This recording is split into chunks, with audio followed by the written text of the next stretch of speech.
Olá, o Quer Saber está de volta. Nos 3 vídeos anteriores, o tema foi sempre relacionado à saúde mental de crianças e adolescentes. Agora, eu vou falar um pouco das questões ligadas à saúde mental dos pais. Porque não é possível tratar da saúde mental de crianças e adolescentes sem levar em conta a saúde mental dos seus pais e o quanto que essas duas coisas estão ligadas. Para usar uma expressão atual, o quanto essas duas coisas estão conectadas.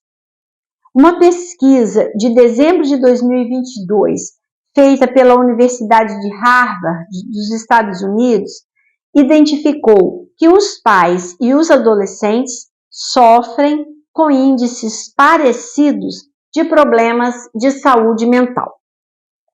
Isso quer dizer que eles, tanto os pais quanto os filhos, tinham pouco interesse ou pouco prazer nas suas atividades, se sentiam mal, deprimidos ou desesperançosos mais da metade do tempo, níveis considerados alarmantes pelos especialistas. Então, tanto os pais quanto os filhos. E aí você pensa, uma coisa pode estar relacionada com a outra. Os pais podem estar reagindo com esse sentimento de desesperança, de depressão, de preocupação aos problemas que os filhos apresentam. E, de fato, as crianças e os adolescentes, desde a pandemia, desde aqueles anos de pandemia e no pós-pandemia imediato, têm apresentado muitas queixas de ansiedade, de depressão, de desânimo, de desesperança, de abandono de atividades, de dificuldades nas relações sociais, dificuldade de sair de casa, dificuldade de conviver, e isso pode estar preocupando os pais. E a ausência de uma solução, a ausência de um apoio efetivo pode estar levando os pais também a um adoecimento. É verdade. Por outro lado, existem as características próprias da adolescência. Existem as questões da adolescência, que é ir se distanciando dos pais, é ir formando outros grupos, é dando mais atenção, mais valor, mais crédito aos grupos que ele forma, aos grupos com seus pares, essa conquista da autonomia, essa tentativa de pensar por si mesmo, de decidir por si mesmo, e os conflitos que isso pode trazer com os pais, que são características da adolescência. Mas se a gente pensar que os adolescentes atuais eram crianças ou pré-adolescentes durante a pandemia e deixaram de viver muitas experiências que seriam cruciais para esse desenvolvimento, então isso também traz mais preocupação com eles, porque ficaram faltando vivências, experiências, situações que ensinariam essa criança, esse pré-adolescente, a viver como adolescente em grupo, em sociedade. E esses grupos, essa sociedade a que eu me refiro, são a família, a escola, a comunidade mesmo onde ele vive. Porque como ele ficou isolado, e a gente nota, logo depois da pandemia, quando a gente começou a voltar a frequentar os lugares, e aí você via uma criança que você acompanhava, que você conhecia e que você ficou sem ver por 2 anos, você via e falava, nossa, mas ele cresceu muito, mas ela cresceu muito, nossa, mas é tão diferente, Nossa, mas era uma criança e agora não é mais. Então, a gente percebeu, né, quando voltou, que eles estavam diferentes.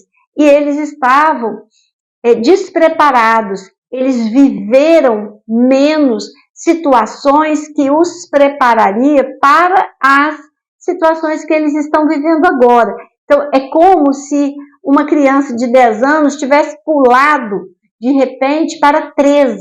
Ela não teve 11, ela não teve 12, ela dormiu com 10 e acordou com 13. Então, todas aquelas coisas que ela viveria aos 11, aos 12, ficaram faltando. Muitos, nem tantos assim, alguns, né, algumas crianças, alguns pré-adolescentes, adolescentes, ficaram muito seguros durante a pandemia. Os pais ou um dos pais pôde ficar, pôde acompanhar, tinha saúde mental para passar por aquela experiência e manejar bem a realidade. Então, são aqueles que foram para os sítios, que as crianças, os adolescentes, junto com os pais ou com um dos pais, aprendeu a cozinhar, aprendeu a cuidar de plantas e fez coisas juntos que estreitou esses laços, que conectou mais e agora, né, com a volta, está conseguindo compensar melhor as falhas. Mas aquela criança, aquele pré-adolescente que ficou se sentindo isolado e sozinho, e o pai e a mãe precisavam correr riscos, sair de casa mesmo com todos os perigos, para defender o sustento, porque eram profissionais da área de saúde, porque eram motoristas que saíam e que viviam esse perigo e que estavam muito tensos e que também desenvolveram, né, sintomas de estresse, de ansiedade, de depressão. Esses adolescentes estão mais desprotegidos, porque eles estiveram mais desprotegidos lá, e porque estiveram mais desprotegidos lá, também se sentem mais desprotegidos aqui, agora. E esses pais que passaram mais dificuldade na pandemia, talvez eles também estejam adoecidos ainda. E a gente sabe que há um seríssimo problema de atendimento na saúde mental, né, no nosso país. A gente sabe que não há, a demanda foi muito grande e que a gente não tem serviços de saúde mental acessíveis e vagas e disponibilidade para todo mundo que precisa, além de coisas que a gente já conhece, como preconceito, como resistência, né? Além disso, desses detalhes, né? E esses pais, junto com esses filhos, crianças e adolescentes, ambos depressivos ou ansiosos, podem inflamar e ferir uns aos outros de muitas formas. O conjunto é muito desgastante, pode ser muito perigoso para todas as partes. Ter um adolescente deprimido ou muito ansioso costuma ser desgastante e contribuir para que o próprio pai tenha ansiedade e depressão. E se você é um adolescente que convive com os pais ou um dos pais depressivo, retraído, crítico, raivoso, você pode sentir que esse pai ou os pais não te amam, que eles estão decepcionados com você, que eles não acreditam em você, na sua capacidade, nas suas possibilidades de se dar bem, de evoluir, e isso faz com que você tenha uma queda significativa na autoestima. Mas aí você vai falar, mas um adolescente ainda pensa isso, que o pai está deprimido, que a mãe está deprimida por causa dele? Pensa, porque embora o centro da vida dele esteja deixando de ser a família ainda precisa ser o lugar de segurança dele. Então, o adolescente, ele quer se rebelar, ele quer ser independente, ele quer viver novas experiências, mas ele precisa saber que ele tem para onde voltar, né? Que os pais acompanham o seu voo, garantem o seu voo.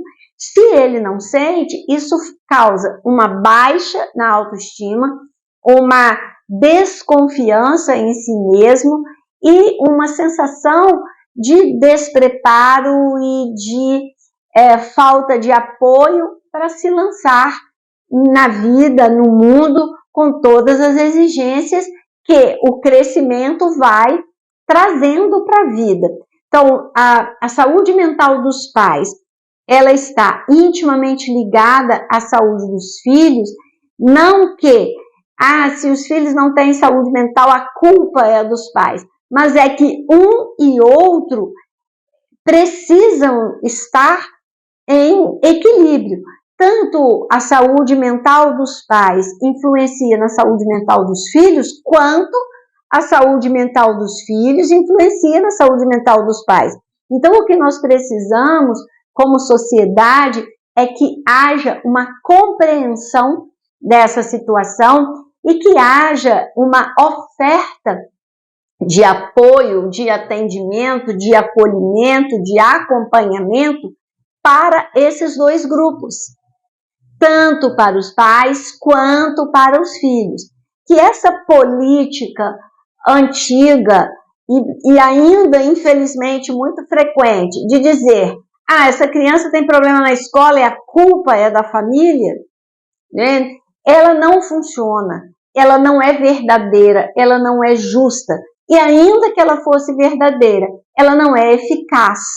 E o que a gente precisa é apresentar, nós da área, nós profissionais, precisamos apresentar uma solução. Porque uma culpabilização, um julgamento não melhora as coisas. Normalmente, é fato, costuma piorar as coisas, né? E hoje, para os pais, o grande desafio é que os filhos estão muito vinculados às tecnologias e os adultos não conseguem acompanhar isso tudo, salvo raras exceções.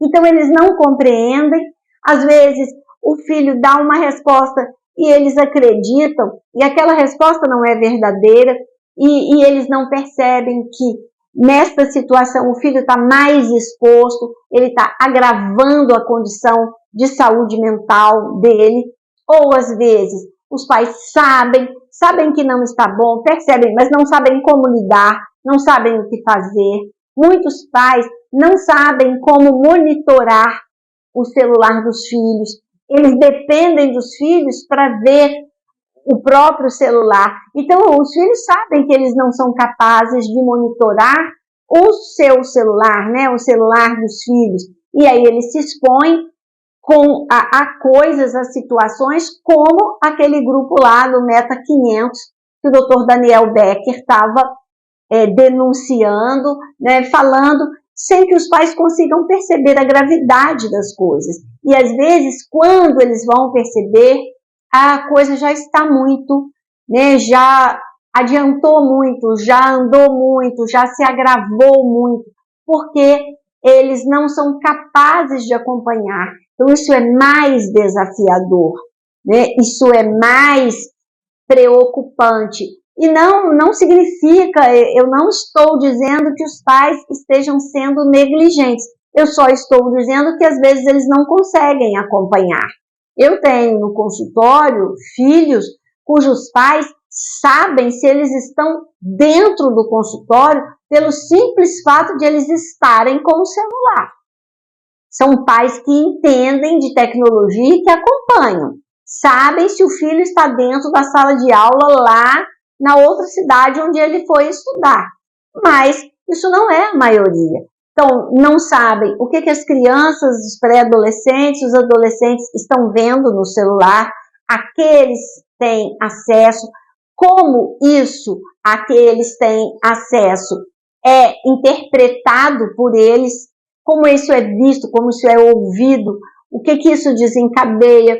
Não sabem sobre os grupos, sobre o que eles combinam, sobre o que eles marcam, né? Às vezes ações na escola, os pais nem ficam sabendo, e aí depois são chamados na escola porque o filho está praticando bullying, porque a escola descobriu, e os pais não estavam sabendo. A gente precisa se inteirar. Então, tanto nós, da área psi, precisamos oferecer um atendimento, um acolhimento, um acompanhamento que atenda à necessidade dos pais, quanto a escola também precisa ficar atenta e chamar os pais e esclarecer os pais. Isso é papel da escola. A escola tem um papel importantíssimo nessa promoção da saúde mental dos alunos, né, das crianças e dos adolescentes, porque às vezes é na escola que as coisas se manifestam e que então você pode começar a puxar esse fio para compreender, mas não é possível. O que é mais interessante a gente compreender, não é possível desconectar saúde mental dos filhos da saúde mental dos pais. Não é possível desconectar. Apesar de tudo isso, apesar de falar tanta coisa preocupante, negativa e difícil, os especialistas dizem que há muito o que pais e filhos podem fazer para se ajudar mutuamente a sair do ciclo nocivo à saúde mental. E são coisas simples. O primeiro passo, talvez o mais importante, é conversar. É o famoso e meu querido fale com ela, ou fale com ele, fale com eles. Conversar. Mas conversar, gente, aberto. Não é fazer uma pergunta e despejar um caminhão em cima da resposta que seu filho ou sua filha deu. Quando eu falei naquelas perguntas corajosas de mãe para filho ou de pai para filho, eu falei muito assim, ouça a resposta. Não, você não tem o poder de dizer se essa resposta está certa ou está errada, porque você fez uma pergunta aberta. Então, conversar é isso. É você ir para a conversa disposto a aprender. Aprender sobre o seu filho, sim, mas aprender sobre si mesmo também, porque a sua reação vai te dizer muito de você. A sua reação ao que o seu filho disser. Então, o primeiro passo é conversar, mas conversar de cabeça e de coração abertos. Todos querem e precisam ser ouvidos. E é muito mais difícil você começar esse assunto quando o seu filho já é um pré-adolescente, um adolescente, do que se você veio com a conversa desde sempre. Então, se você que está me ouvindo é mãe, é pai de uma criança pequena, comece a conversar com ela agora, para que você não tenha que começar num momento muito mais desafiador, que é a pré-adolescência, que é a adolescência. Mas essa conversa pode ser começada em qualquer tempo. Na vida adulta, ainda se pode começar a conversa. Só que aí você tem muito mais assunto para pôr em dia e você tem muito mais coisa guardada ali, né? Você tem muito mais mágoa, você tem muito mais ressentimento, você tem muito mais medo. Então você tem que ter muito mais tempo para se desfazer disso. Comece agora, de onde você está. É vantagem. Como dizia uma colega minha lá da psico-oncologia, antes tarde do que mais tarde ainda. E algumas dicas que podem te ajudar a entrar nesse clima de conversa. Fazer pelo menos uma refeição ao dia, todos juntos, sem eletrônicos. Ninguém leva o celular para a mesa, nem o tablet, nem o ai isso ou ai aquilo, nada. Sem eletrônicos, televisão desligada. Uma hora para se conversar. Uma hora em que se vai fazer aquelas perguntas abertas. Qual foi a coisa mais engraçada que aconteceu no seu dia, ao invés de como foi o seu dia? Como foi na escola? Mas qual foi a coisa mais engraçada que aconteceu no seu dia? Por algum motivo hoje você teve vontade de chorar? Você chorou?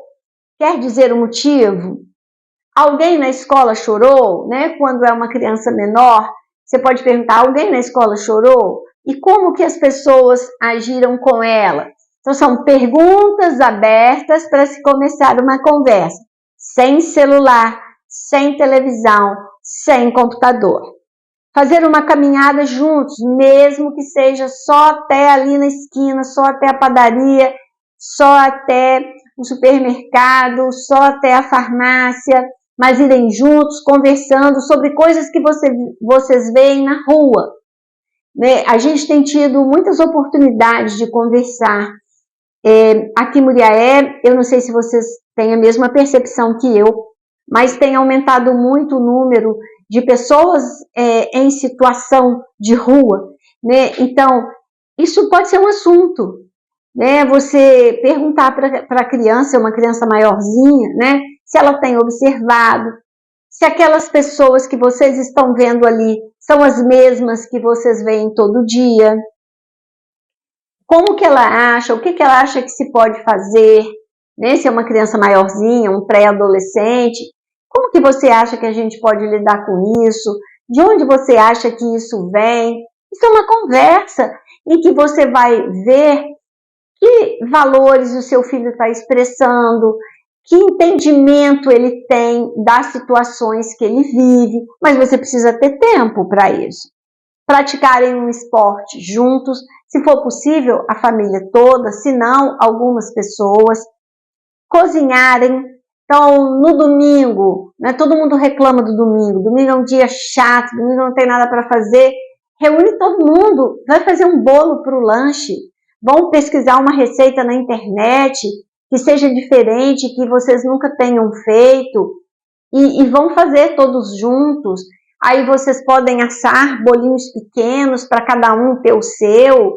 Se vocês não têm problemas, restrições, podem enfeitar, confeitar, cada um confeita o seu, ou cada um faz e dá de presente para alguém da família, aquele bolo confeitado, ou faz um bolo simples mesmo, todo mundo junto, senta para tomar café, todo mundo junto, comer o bolo que todo mundo fez, né? Dá uma geral na casa, aproveitar para ver o que pode ser doado, o que pode ser consertado e ainda utilizado pela família, o que precisa ser consertado antes de doar, o que não faz mais sentido, mudar os móveis de lugar, redecorar com coisas que talvez vocês mesmos façam, pequenos enfeites, toalhinhas, não é? Porque outro dia eu vi uma situação, achei muito interessante. Eu tenho um conhecimento relativo das escolas que são Waldorf, né? E aí uma das atividades que são oferecidas na escola é crochê. E aí tinha um menino que estava na sala de aula, já não estava mais na escola Waldorf, ele já estava maiorzinho, e no Fundamental 2, e aí ele sentou lá no fundo da sala e começou a fazer crochê. E aí alguém zangou com ele, e ele falou, eu preciso fazer isso para me acalmar. Porque essa era uma aprendizagem dele. Então, eu me lembro que eu falei num dos vídeos anteriores, né, de a gente sair um pouco da caixinha e não ficar muito aprisionado, isso não é coisa de menino, menino não pode fazer isso, porque esse menino tinha no crochê uma forma de se acalmar, uma forma de, como se diz atualmente, de se autorregular. Então, que a gente dê espaço para a criança aprender essas coisas, desenvolver essas estratégias. Algumas crianças, para se acalmar, para se regular, vão precisar dar uma volta lá fora, vão precisar lavar o rosto, né? Mas elas precisam aprender isso. Elas precisam aprender que elas podem, que elas devem desenvolver essas estratégias. Então, o equilíbrio, a saúde mental de pais e filhos é importante para os dois lados. Não é possível que uma criança, que um pré-adolescente esteja ok, beleza, com a saúde mental, se os pais não estão. Mas também não é possível que os pais estejam beleza, se os filhos não estão. Então a gente precisa entender que essas coisas funcionam junto, se oferecer para apoiar, para acompanhar e instruir para que pais e filhos usem dessas estratégias simples, comuns, acessíveis, que ajudam a promover saúde mental e bem-estar para todo mundo.